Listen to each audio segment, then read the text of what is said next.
आपके साथ स्वप्निल यादव। आप देख रहे हैं न्यूज़ 7 हिंदी। वक्त हो चला है राष्ट्र खबरों का, तो रुक करते हैं खबर की ओर। पीओके में लश्कर ए तैयबा के आतंकी कैंप में सैटेलाइट तस्वीरें सामने आई हैं। लश्कर का ये आतंकी ट्रेनिंग कैंप पाकिस्तान के खबर पुख्तूना में मौजूद है।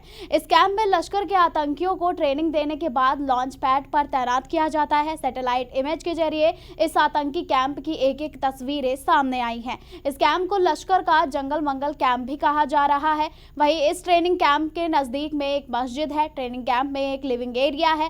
कैंप में फॉरेन टूरिस्ट के लिए ट्रेनिंग कैंप है। इसके साथ ही गेस्ट मीटिंग हॉल है। लश्कर में ट्रेनिंग कैंप में पास में मिलिट्री एस्टेब्लिशमेंट बिल्डिंग भी मौजूद है। इसके अलावा हथियारों की प्रैक्टिस के लिए एक बड़ा ग्राउंड एरिया भी यहाँ पर मौजूद है।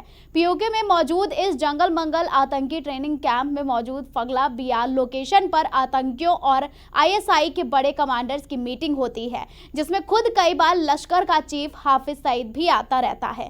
सैटेलाइट कोऑर्डिनेट से इस ट्रेनिंग कैंप को लोकेट किया गया है। पीओके में मौजूद लश्कर के आतंकी ट्रेनिंग कैंप में ISI और आतंकियों की मीटिंग पर लगातार नजर रखी जा रही है।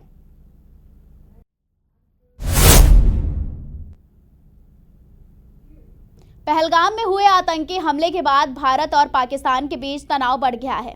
इसी बीच प्रधानमंत्री नरेंद्र मोदी ने वायुसेना प्रमुख air chief marshal AP Singh से रविवार को मुलाकात की। सूत्रों के मुताबिक बताया जा रहा है कि वायुसेना प्रमुख ने PM मोदी के साथ 1-to-1 मीटिंग की है।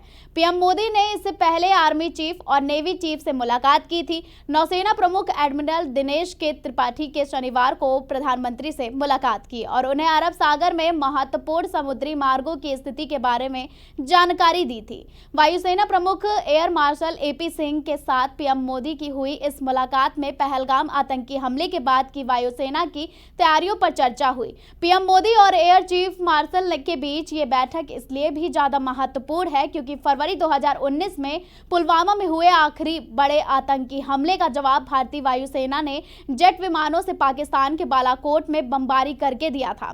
इसी के बाद PM मोदी ने पहलगाम अटैक के बाद एयर चीफ मार्शल से 1-to-1 मुलाकात की है।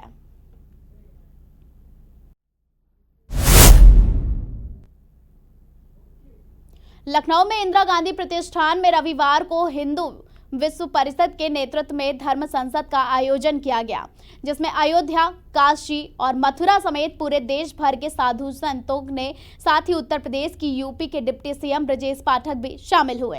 धर्म संसद के देश में हिंदू समाज से जुड़े विभिन्न मसलों पर प्रस्ताव पारित कर महत्वपूर्ण निर्णय लिया गया। वहीं धर्म संसद को लेकर अयोध्या के हनुमानगढ़ी के पुजारी राजू दास ने बताया कि धर्म संसद से देश के हिंदू समाज से जुड़े विभिन्न ज्वलंत मसलों पर प्रस्ताव पारित कर महत्वपूर्ण निर्णय लिए गए हैं। उन्होंने कहा कि जम्मू कश्मीर के पहलगाम में आतंकियों ने धर्म पूछकर लोगों की हत्या की। ऐसा कायराना हरकत दोबारा ना हो, इसके लिए हिंदू राष्ट्र का प्रस्ताव है।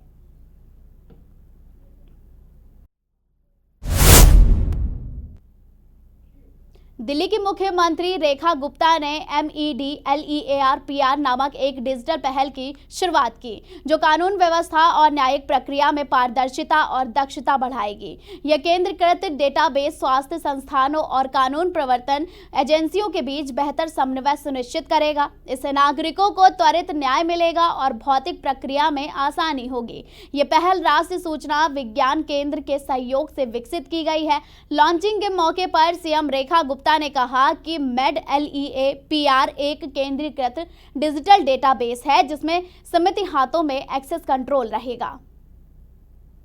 इस मौके पे मुझसे 2 लाइनें कहे बिना नहीं रहा जाता कि कुछ लोग गाए वक्त के साँचे में ढल गए और कुछ लोग आए वक्त के साँचे बदल गए। तो केंद्र सरकार, जिनके माध्यम से ये 3 नए कानून आए और पूरी की पूरी न्याय व्यवस्था को बेहतर करने के लिए DPR जो लाया गया, इसमें एक डिजिटल प्रोसेस के माध्यम से हमारी MLCs को, PMR को सुरक्षित रूप में डिजिटल रिपोर्ट के माध्यम से लेकर के आना, एक सेंट्रलाइज्ड डाटाबेस इकट्ठा करना और एक्सेस कंट्रोल कुछ हाथों में होना, उसका सीक्रेसी मेंटेन होना, ऑडिट ट्रेल होना, ये सारी इसकी खूबियां हैं जो पूरा NIC के माध्यम से इसे डेवलप किया गया।